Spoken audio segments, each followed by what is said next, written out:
Babelut. Babelut. Babelut. Babelut. Babelut. Babelut. Babelut. Babelut. Babelut. Chers auditeurs, bonjour et bienvenue sur Radio Bablut. Comme vous ne le savez peut-être pas, le 21 janvier 2022 est la journée internationale pour l'accès à l'éducation. Selon l'Organisation des Nations Unies, la journée internationale de l'éducation a pour objectif de réaliser les droits fondamentaux de chacun à l'éducation pour construire un avenir plus durable, inclusif et pacifique. Toute société se doit de renforcer l'accès à l'éducation en tant qu'entreprise publique et bien commun pour piloter la transformation numérique, soutenir les enseignants, protéger la planète et libérer les potentiels de chaque personne pour contribuer au bien-être commun. Comme Nelson Mandela le disait si bien, l'éducation est l'arme la plus puissante pour changer le monde. Salut, bonjour à tous, salut Zouhir. Salut, Tu vas bien? je vais bien. Ça Ça, va va super. Ricardo, ça va Rachid? Bien, bien, merci beaucoup Zohel. Ouais, Merci d'être là. Ouais, Alors merci. aujourd'hui, 21 janvier, Zohel, tu sais à quoi ça correspond cette date du 21 janvier? C'est la journée internationale pour l'éducation. Ouais. Donc c'est un calendrier de l'ONU qui célèbre cette fameuse journée du droit à l'éducation, de l'accès à l'éducation, etc. Qu'est-ce que ça dit pour toi cette date? C'est la journée nationale ou la journée internationale pour l'éducation. On peut diviser par trois étapes. C'est la première, encourager les étudiants et les élèves pour suivre ces études. Deuxième étape, comment diriger les étudiants pour prendre donc les meilleures sections et les meilleures branches. Parfois, il y a des problèmes. Parfois, tu trouves un étudiant... Oui, c'est l'orientation en fait. Voilà. L'orientation vers quelle... Quelle branche? Parce que tu trouves parfois un étudiant littéraire et il prend son chemin donc, vers la scientifique et il abandonne tôt. Soit le contraire. Voilà. Ça veut dire un bon guide. Oui, oui, absolument. Voilà. D'accord. Et troisième étape, ouais. donc, faire des efforts pour arrêter les étudiants qui n'abandonnent pas, même si ils n'arrivent pas à continuer ses études supérieures, mais il y a des autres instituts professionnels de qualification quand même pour prendre un diplôme de qualification quand même, prendre de métier ou un diplôme. Voilà.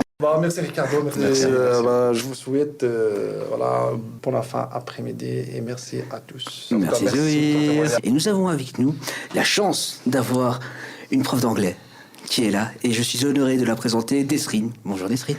Bonjour. Tu vas bien? Parfait. Super. Rachid, une question peut-être? Bonjour Nesrine. Bonjour Rachid. Nesrine, tu peux te présenter, nous raconter un peu qui tu es, ce que tu fais? Alors, je m'appelle Drake Nesrine, je suis la formatrice d'anglais ici au sein de l'ASBL 3e œil. J'ai commencé en juin ici. C'est une nouvelle expérience pour moi. J'avais pas l'habitude d'enseigner des étudiants avec des besoins spécifiques. Et là, franchement, j'ai appris avec eux. Et si je dois dire, c'est eux qui m'ont appris comment les enseigner. D'accord, Oui. d'accord. Au début, j'étais effrayée, j'avais peur. Comment ça va se passer avec eux? Si je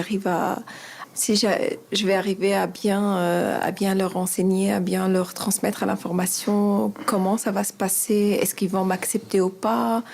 Au début, j'ai commencé à préparer mes cours.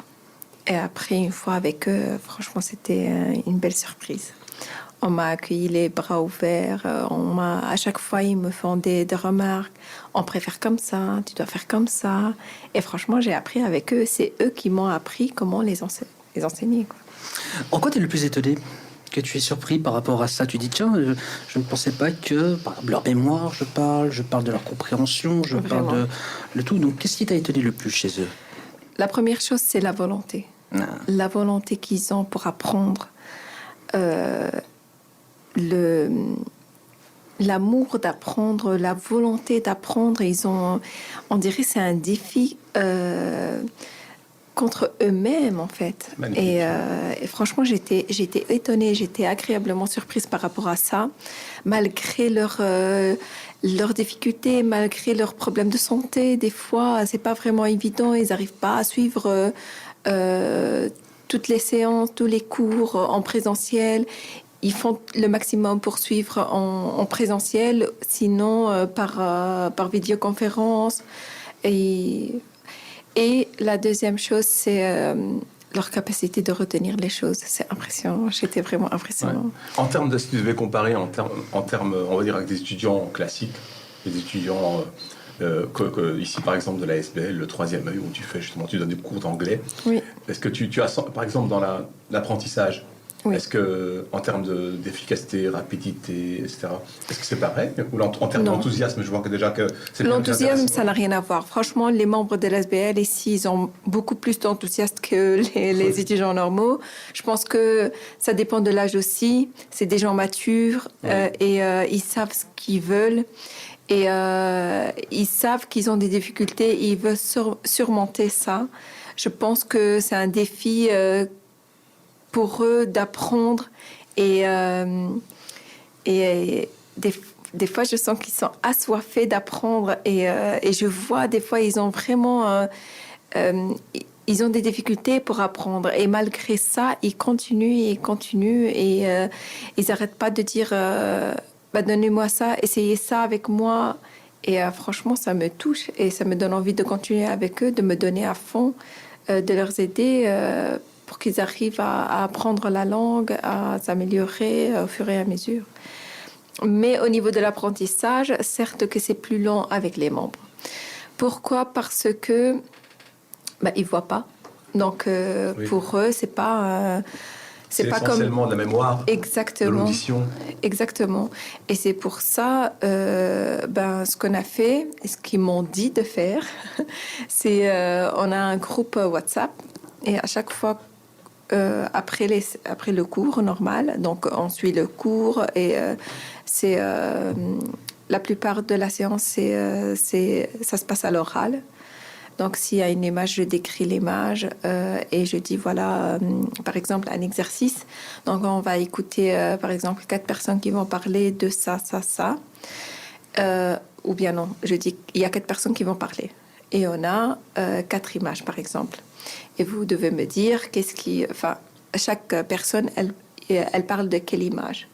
Et c'est comme ça que ça se passe. En fait, j'essaye d'adapter l'exercice par rapport à leurs difficultés.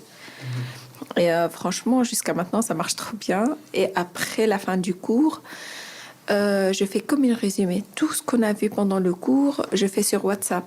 Le nouveau vocabulaire qu'on a vu, les morceaux qu'on a entendus dans la classe.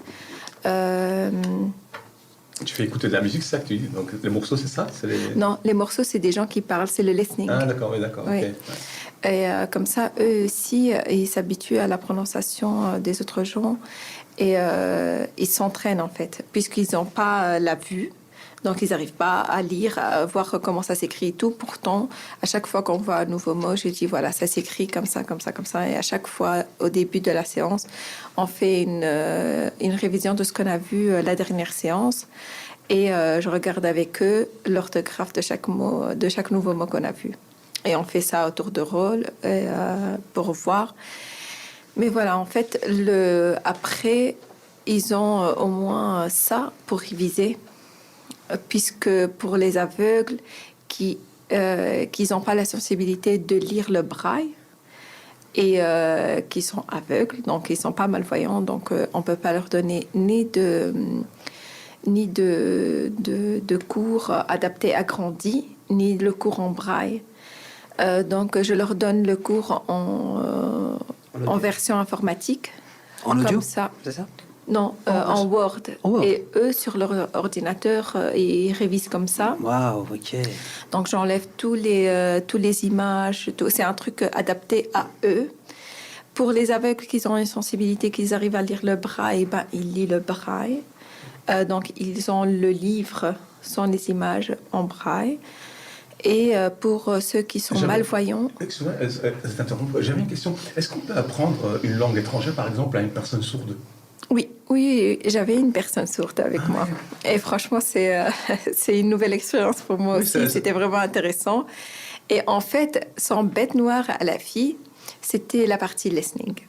Parce que pour elle, Bien sûr. elle n'entend pas. Donc, elle doit lire Et- sur tes lèvres. Exactement. Et du coup, ce que je faisais, je mettais le morceau pour les autres, comme ça ils écoutent, et je me mettais en face d'elle et je lisais le script, et elle lisait sur mes lèvres. Et franchement, ça s'est très bien marché. Et elle a une intelligence, cette fille, incroyable. Ils ont la volonté, ils savent ce qu'ils ont besoin, ils se donnent à fond pour apprendre. Magnifique, Vraiment. Magnifique. Et eux, je ne sais plus ce que je dis. Non, mais je Oui. pense que on a fait le tour. Oui, c'est ça. de la Il y question. a quand même un énorme travail d'adaptation derrière tout Oui. ça. Ouais, hein, c'est qui se de fait, préparer- je et de pense préparation. de préparation de ta part, De parce qu'évidemment, préparation, tu as 4 types différents quasiment de publics en fait en même J'étais temps. malvoyant. Tu les fais en même temps, dans la même classe, ça veut dire Oui. Et franchement, c'est ça qui est bien, que chacun a ses difficultés et ils s'entraident entre eux.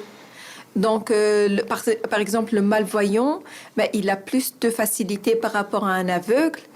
Et l'aveugle, par exemple, j'ai une fille aveugle qui a une mémoire de fou.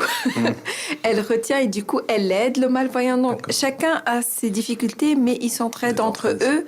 Et franchement, c'est enrichissant pour eux tous. Et le cours se passe trop bien et ils apprécient tous quand ils sont tous là.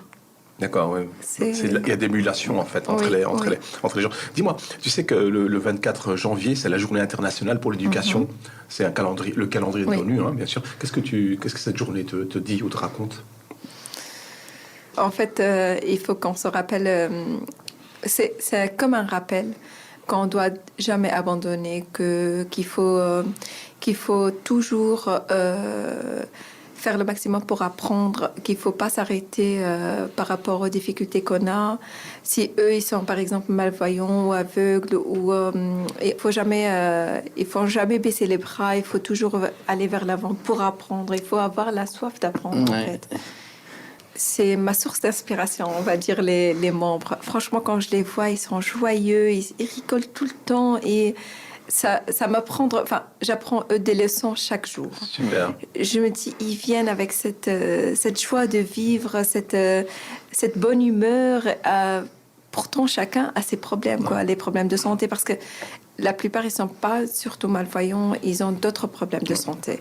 Et pourtant, ça, ils baissent pas les bras, ils viennent tous les jours pour apprendre avec le sourire.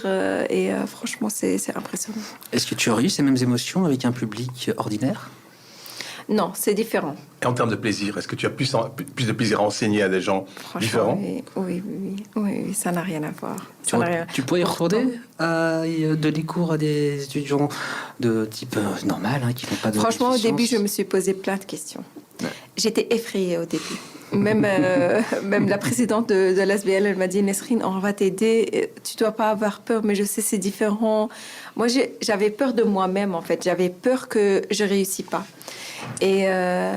Mais c'est pas la même chose. C'est des gens attachants. Je me suis attachée à ces membres. Et franchement, au début, je me suis dit, est-ce que je continue? Est-ce que je continue pas? Il faut savoir que c'est un projet d'1 an.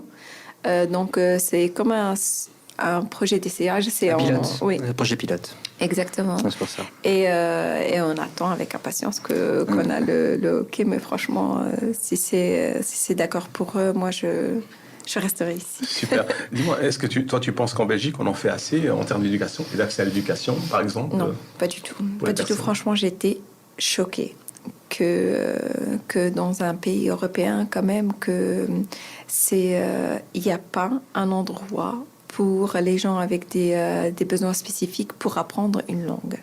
Donc, il n'y a pas des cours adaptés dans toute la Belgique, quoi. C'est vrai que c'est étonnant. Oui. Très Ça m'a choquée. Moi, j'étais choquée quand j'ai appris qu'il n'y en a pas. Donc en fait, il faut inventer la méthode. Tu es en train d'inventer la méthode. Quoi. Exactement. D'accord. Et franchement, on travaille avec la COCOF, je pense Actiris aussi. Et en fait, notre but, c'est que on devient comme le centre d'enseignement Enseignement spécifique, de langue adaptée aux besoins spécifiques. Magnifique. Et là, tu es réellement en train de jalonner, hein, tu es en train de créer une façon d'enseigner, parce que je pense que quand tu as étudié, quand on t'a pas appris Non, pas à du enseigner tout. un Non, type non, particulier, quand on t'a appris à enseigner à des gens, quoi, voilà, basta. Des enfants, des adolescents ou des grands, mais pas des gens avec des besoins spécifiques. Ouais. Et j'ai fait beaucoup de recherches parce qu'il y a en Angleterre et aux États-Unis, il y en a des cours adaptés. D'accord. Donc, j'ai été regarder les profs, ils enseignent comment, les enfants, les grands. Et j'ai appris d'eux et j'ai essayé d'adapter le même matériel qu'ils utilisent. Mais franchement, ça vient des membres. C'est eux qui me disent « fais-moi ça, fais-moi comme ça, c'est plus simple pour moi. » Et franchement, ça marche, quoi. Il te donne la façon dans laquelle, lui, il apprend le mieux. En fait, pour moi, si on veut construire une société bien construite, bah, il faut commencer par l'éducation. C'est la base, quoi. C'est la base. C'est pas pour rien qu'on voyait les gens pour apprendre en Europe, pour revenir en Tunisie, se former ailleurs, se former ailleurs, pour venir, pour apporter le savoir, la qualification. oui, et enseigner les gens. C'est pas pour rien. Hein. Merci beaucoup, Nesrine. Merci Nesrine. Merci à vous. Bonjour Fatiha, c'est toi qui vas répondre à nos petites questions. Là. L'éducation, la formation, l'accès à l'éducation, l'accès à la formation. Tu penses qu'on en fait assez ici en Belgique par rapport à ça, c'est-à-dire donner par rapport à l'inclusion au niveau travail, par rapport à l'accessibilité aux études, est-ce qu'on en fait assez pour les personnes porteuses de handicap? Dure question. Est-ce que toi, par exemple, dans ton parcours personnellement, toi, est-ce que tu as, au niveau de tes études, tu as atteint ce que tu voulais atteindre? Ton objectif, tu l'as atteint? Tu l'as pas atteint? Tu voudrais l'atteindre? Tu as un objectif? Personnellement, moi, j'avais déjà atteint mon objectif, puisque moi, j'étais déjà dans le milieu du travail. Et je pense que, bon, on fait des choses. Il y a beaucoup de choses qui se font pour, justement, l'éducation et tout ça. Mais si je dois donner mon avis, moi, je pense que c'est pas assez. Parce que je l'ai déduit d'après certains étudiants que j'ai pu côtoyer, qui justement sont porteurs d'handicap et qui suivent des études. C'est pas facile, malgré qu'on met des choses en place, malgré que tout existe, tout est là. Mais ça reste quand même difficile. Et parfois, on n'utilise pas... Les outils sont là, mais on ne les met quand même pas à disposition des étudiants. On les laisse quand même dans la difficulté. Parce que si c'était aussi simple, ils ne se plaigneraient pas autant. Bonjour Madame Oas, bonjour, bienvenue chez Radio Bablut. Merci d'avoir accepté notre invitation. Bonjour, je vous remercie pour l'invitation. Je suis très heureuse d'être au sein de l'ASBL Troisième Œil et Bablut Web Radio. Donc merci à monsieur, merci à vous Fatiha et Dominique de votre présence. Bienvenue. Bonjour madame. Pour commencer, pourriez-vous vous présenter? Oui, avec plaisir. Donc, je m'appelle Fatima Awas. Je travaille pour la COCOF, qui est l'administration bruxelloise qui s'occupe des compétences liées aux Bruxellois francophones, donc la Commission communautaire française, et je suis coordinatrice du secteur de l'insertion socio-professionnelle. Est-ce que vous voulez que j'aille un peu plus dans les détails? Oui, vous pouvez. Donc voilà, donc je travaille pour la DA, donc la Direction d'administration enseignement et formation professionnelle. Et moi, je suis dans le secteur insertion. Donc, la formation professionnelle regroupe deux secteurs, qui est la formation des petites et moyennes entreprises et le secteur de l'insertion socio-professionnelle. Donc, c'est là où moi, je travaille, dans le secteur ISP. Et donc, je coordonne la gestion des subventions pour 50 ASBL bruxelloises, la gestion des agréments, également. Donc, on donne des autorisations à certaines ASBL pour donner des formations en ISP. Et je coordonne aussi une petite équipe de 4 personnes qui sont mes collègues. Superbe. Dites-moi, Madame Awas, comme vous le savez, les Nations Unies ont déclaré la date du 24 janvier comme journée internationale pour l'accès à l'éducation. Tout à fait. C'est une date importante, comme toutes les dates, promulguées par les Nations Unies, comme le droit de la femme, le droit à la liberté, le droit à la religion, liberté de culte. Donc pour moi, l'éducation, c'est le pivot central dans la vie sociale des adultes, des enfants, des êtres humains. Je veux dire, tout passe par l'éducation. La transmission des valeurs, des savoirs, du savoir-être, du savoir-faire. Donc pour moi, voilà, c'est pour cela que j'ai travaillé à l'époque dans l'enseignement. J'ai été prof durant quelques années, donc j'étais prof de sciences sociales et sciences humaines. Et j'ai basculé récemment, depuis 2019, au sein de l'administration pour travailler dans un autre cadre, plutôt dans le cadre des subventions de formation pour adultes. Et ça ne vous manque pas, l'enseignement ? De temps en temps. De temps à autre, je repense à l'enseignement parce que j'ai toujours des amis qui sont dans l'enseignement. Et après, je me dis quand même, c'est quand même un très beau métier, mais c'est aussi un travail, l'enseignement, c'est aussi un travail qui prend beaucoup d'énergie au niveau psychique. Parce que en tant que prof, j'avais l'impression que j'avais jamais de pause, j'arrêtais jamais. Ouais. Parce que je rentre chez moi avec mon cartable, je suis dans mon bureau chez moi, j'ai des bouquins, je pense toujours aux élèves. Et en tant que bruxelloise, donc parfois je croisais mes élèves, après ça me fait plaisir, mais j'ai l'impression de ne pas avoir de coupure. D'accord. Après, voilà, je vais jamais dénigrer ma période dans l'enseignement. J'ai vraiment aimé avoir été prof et pourquoi pas, dans quelques années, revenir dans l'enseignement. D'après vous, sommes-nous tous égaux devant l'accès à l'éducation ? Malheureusement, j'ai envie de dire oui, mais c'est non. Voilà, il y a des inégalités sociales et économiques, hein. On ne peut pas les effacer. Voilà. Malgré que nous sommes dans un pays comme la Belgique, qui est un pays fondateur de l'Union européenne, dans un pays démocratique, qui ratifie la plupart des traités internationaux, on habite dans un pays qui est considéré comme riche au niveau de son PIB, mais nous sommes dans le regret de constater qu'il y a des inégalités sociales et économiques, et notamment devant l'accès à l'éducation, et je pense tout particulièrement aux personnes porteurs d'handicap, parfois de toute forme. Et voilà, et nous sommes là, les administrations en Belgique sommes là pour soutenir justement des ASBL comme le Troisième Œil, soutenir la vie associative et soutenir les personnes physiques comme Fatiha et Dominique, justement à donner l'accès et à faciliter l'accès à l'éducation et que ce soit à l'éducation, au sport, aux activités socio-culturelles. Et notamment, comme moi, travaillant pour une DA enseignement avec un ministre de tutelle qui est là pour la formation professionnelle et notamment en parallèle pour l'emploi, c'est aussi faciliter l'accès à l'emploi. Est-ce que vous pensez que la Belgique en fait assez justement pour l'accessibilité, surtout pour les personnes à besoins spécifiques ? L'accès à l'éducation, bien sûr. L'accès à l'éducation, toujours. Hein. Je pense que la Belgique est quand même un pays bien placé au niveau de la protection sociale. Je veux dire, on a un pays quand même qui est assez reconnu pour avoir fait des bonnes avancées et qui essayons d'intégrer un maximum nos citoyens justement dans tout ce qui est éducation et travail parce que nous avons des institutions qui y travaillent. Après maintenant, moi, je comprends votre question parce que voilà, vous êtes dans une position dans laquelle vous êtes demandeuse et vous êtes porteuse sans doute d'un handicap. Et donc, je comprends que cette question vous touche tout particulièrement et que peut-être vous avez fait face à des situations où vous êtes senti peut-être exclu.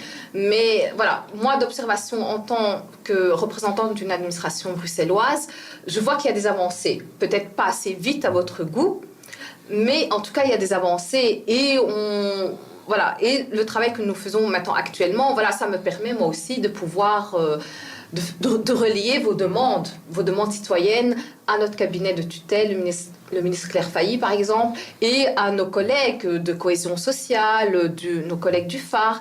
Donc voilà, je pense que la Belgique est quand même un pays qui avance et qui prend quand même des décisions en faveur de l'inclusion sociale de tous ses citoyens. Je voulais vous dire par rapport à ça également, en fait, qu'il y a une phrase qui m'est venue comme ça, enfin une phrase de Nelson Mandela. Ah. Oui, il disait justement, c'est très intéressant, il disait en fait que l'accès à l'éducation est l'arme la plus puissante pour changer le monde. Et je voulais savoir qu'est-ce que vous en pensez. Et ça, c'est voilà, moi je suis fan de Nelson Mandela, donc oui, voilà, c'est clairement ça. C'est dans tout. Si on observe un peu l'état du monde, les armes ne nous amènent à rien. Le terrorisme nous amène à rien. C'est quoi comment peut-on avancer, se comprendre, se parler? C'est à travers l'éducation. c'est à travers la socialisation, c'est à travers la compréhension de l'autre, c'est à travers l'écoute, c'est à travers l'empathie. C'est ça, moi je suis une fervente... Voilà, pour moi, si on devait investir, mais dans tout, que ce soit dans les pays démocratiques, non démocratiques, les pays évolués ou pas, développés ou pas, si on revient dans ce concept des pays en voie de développement, c'est l'éducation qui est... C'est la clé, quoi. Voilà, la clé de tout. La clé de tout, la clé de compréhension, la clé de l'entente, la clé pour l'avancement, pour tout, que ce soit voilà, au niveau culturel, au niveau de l'échange, dans nos voyages, voilà, c'est l'éducation, c'est l'éducation. Il y avait des chiffres en fait assez spéciaux, en fait assez particuliers qui ont été révélés justement dans un rapport de l'ONU dernièrement qui disait qu'il n'y a que 2% des enfants porteurs de handicap à travers le monde, dans les pays à travers le monde, qui ont accès à l'éducation. Qu'est-ce que vous en pensez ? C'est affligeant, ce chiffre-là. C'est affligeant, surtout qu'on sait que, voilà, dans certains pays, ou même des enfants qui ne sont pas porteurs de handicap n'ont pas encore accès à l'éducation. Donc, ce sont dans les deux que, voilà, moi, je suis bien sûr pour l'ouverture à l'éducation à un maximum de personnes, que ce soit les enfants, les ados, ou les grands, les adultes, les personnes pensionnées. Voilà, on n'arrête jamais d'apprendre. Et clairement, c'est important que les pays de l'Union européenne et même les autres pays investissent un maximum de leurs ressources financières dans l'éducation. Moi, j'avais justement, vous avez dit en fait le fait d'apprendre, où il n'y a pas d'âge pour apprendre. J'avais une question pour vous, pour Dominique et Fatiha. Je voulais vous demander, j'étais très intrigué en fait. Quelle était votre motivation, le moteur en fait, qui vous a donné envie d'apprendre? Pourquoi apprendre les langues? Je vais commencer. Apprendre les langues parce que déjà, c'est une ouverture au monde. Et personnellement, moi, j'étais dans le secteur... je travaillais. Donc, j'ai perdu la vue entre-temps. Donc, j'ai dû arrêter. Et franchement, peut-être dans un futur proche, je pourrais reprendre. Et donc, apprendre les langues, c'est très important parce que je suis dans le secteur administratif. Oui. Et c'est une obligation, c'est même plus... voilà, c'est une obligation, il faut avoir les langues. Et aussi, il y a plein d'autres choses. Je suis aussi maman. Mes enfants sont dans l'enseignement néerlandophone. Je dois pouvoir comprendre, tenir une discussion simple. Peut-être pas, je veux dire, voilà, pas être parfaite bilingue. Mais voilà, on en a tout le temps besoin. Et comme j'ai dit, c'est une ouverture au monde. Tout à fait. Tout à fait, je vous rejoins là-dessus. Et toi, Dominique? Moi, ce serait pour trouver un travail. Et pour voyager aussi. C'est tellement vrai. C'est vrai qu'aujourd'hui, on fait 100 langues, on va pas très loin. On passe à côté de tellement de choses. Tout à fait. Voilà. Dans un monde mondialisé comme le nôtre, être unilingue, voilà, ça n'a plus d'utilité. Je veux dire, on est pauvre. Hein. Je suis désolée du terme, mais c'est une pauvreté culturelle. Et surtout nous, en vivant à Bruxelles, capitale bilingue, le centre de l'Union européenne, voilà, nous avons le néerlandais, anglais, et maintenant avec l'arrivée on a une immigration multiple. Donc la semaine passée, j'étais chez mon coiffeur, il parlait portugais. Donc c'était un portugais et un nouveau coiffeur qu'il a engagé, c'était un brésilien, mais il parlait portugais. Donc voilà, et c'est clairement, voilà, non seulement l'apprentissage des langues nous est utile pour trouver un travail, comme Fatiha l'a dit, voilà, agent administratif ou assistante administrative, assistante de direction, donc tout ce qui est secteur admin, Horeca, on a besoin des langues, surtout habitant à Bruxelles, on a besoin des langues et et pour le suivi des enfants à l'école, si vous allez à l'école, dans une école néerlandophone, vous devez parler avec la YUF, ça sera quand même en néerlandais. Et notamment, Dominique disait aussi, pour voyager, voilà, c'est une ouverture vers l'autre, donc c'est très, très, très, très important. Et trouver un travail. Voilà. Et trouver un travail. C'est vrai qu'aujourd'hui, c'est impératif. Hein. Voilà, tout à fait. Ouais. C'est un des moteurs, c'est la formation. Les langues, ça permet l'insertion socio-professionnelle. Oui, d'abord, je voulais savoir aussi, quand l'ASBL a introduit auprès de votre service une demande pour pouvoir donner des cours adaptés, donc aux personnes à besoins spécifiques. Oui. Quelle a été votre réaction, votre ressenti voilà, est-ce que vous pouvez développer un petit peu écoutez, j'étais agréablement surprise. Parce que jusqu'à présent, voilà, depuis 2019 que je travaille au sein de la COCOF, donc on avait des demandes de subventions assez... on va dire ordinaire. Hein. Et là, c'était la première fois que j'avais une demande de subvention qui sortait un peu de l'ordinaire, tiens, apprentissage des langues, français-néerlandais, et pour des personnes à besoins spécifiques. Ça m'a titillé. Donc moi, j'ai reçu cette demande-là, j'étais agréablement surprise.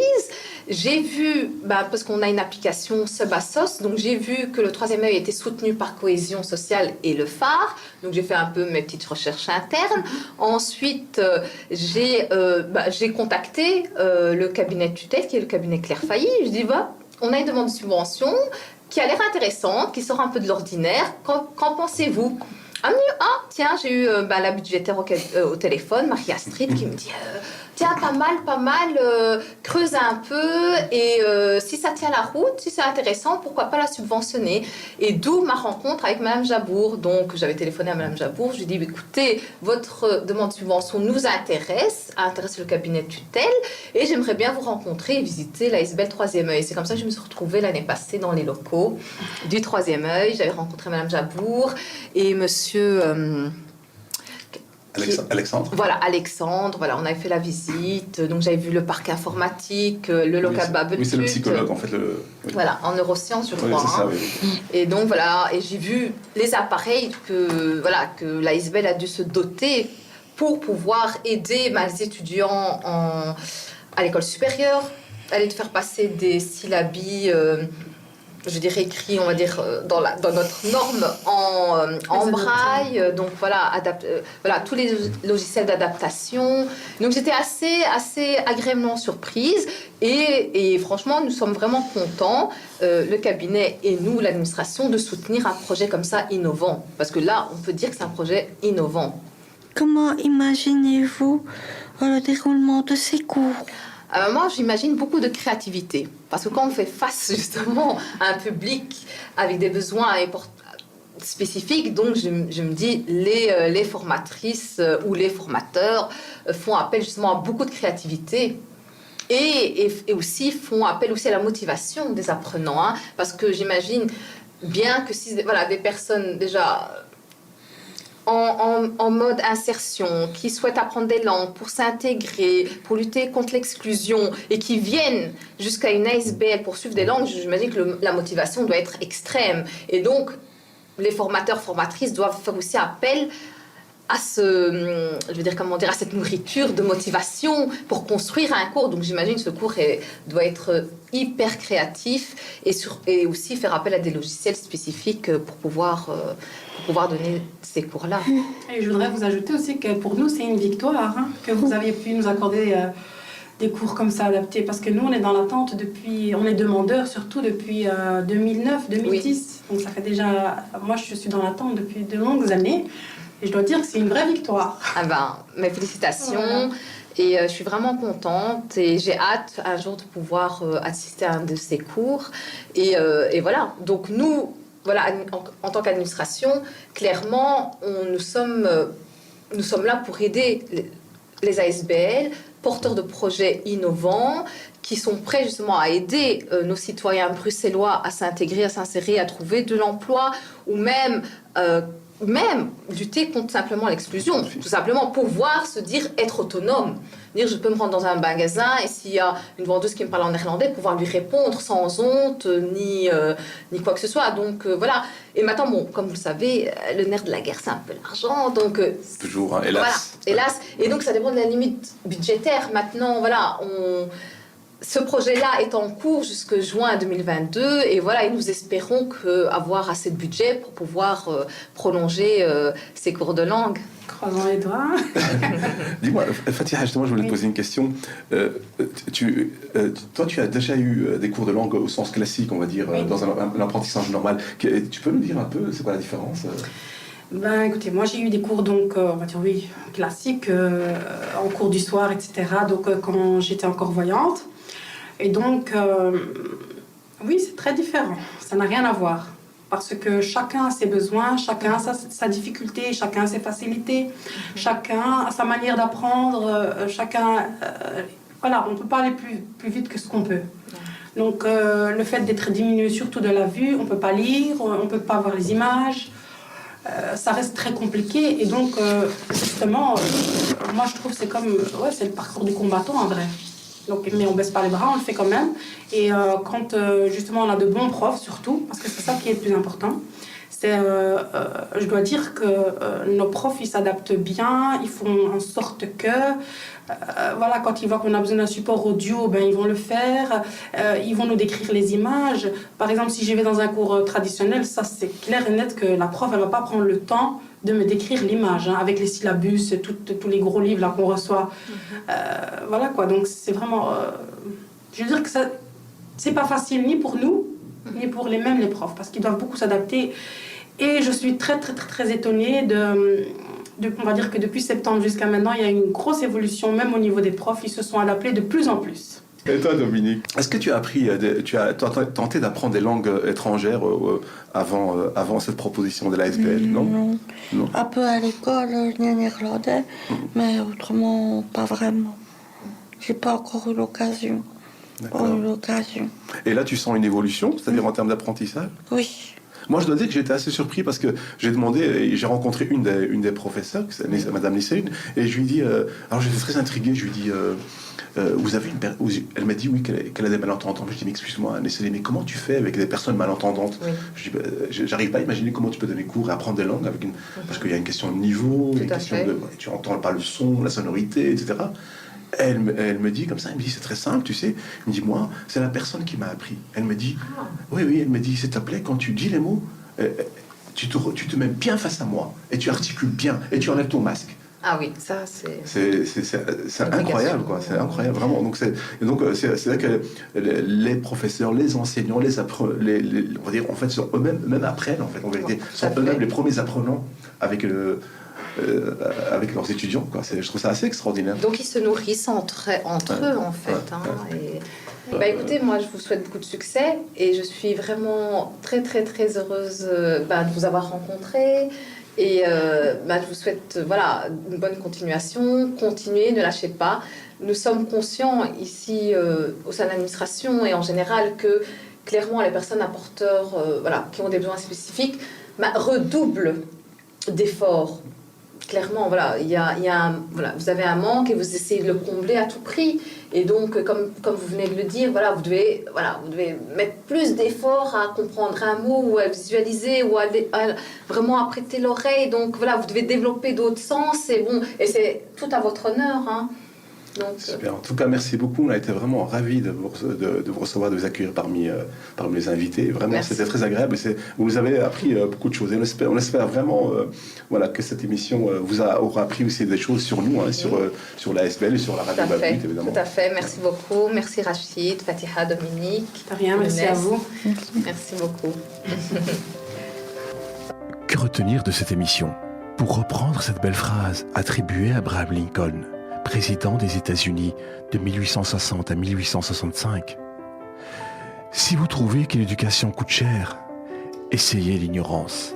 Vous l'aurez compris, cela veut dire que quel que soit le prix à payer pour l'éducation, elle sera toujours et infiniment moins chère que le prix que nous payons pour l'ignorance. Parce que l'ignorance est le pire des maux. Radio Babluit vous donne rendez-vous le mois prochain pour une nouvelle émission. Babluit. Babluit.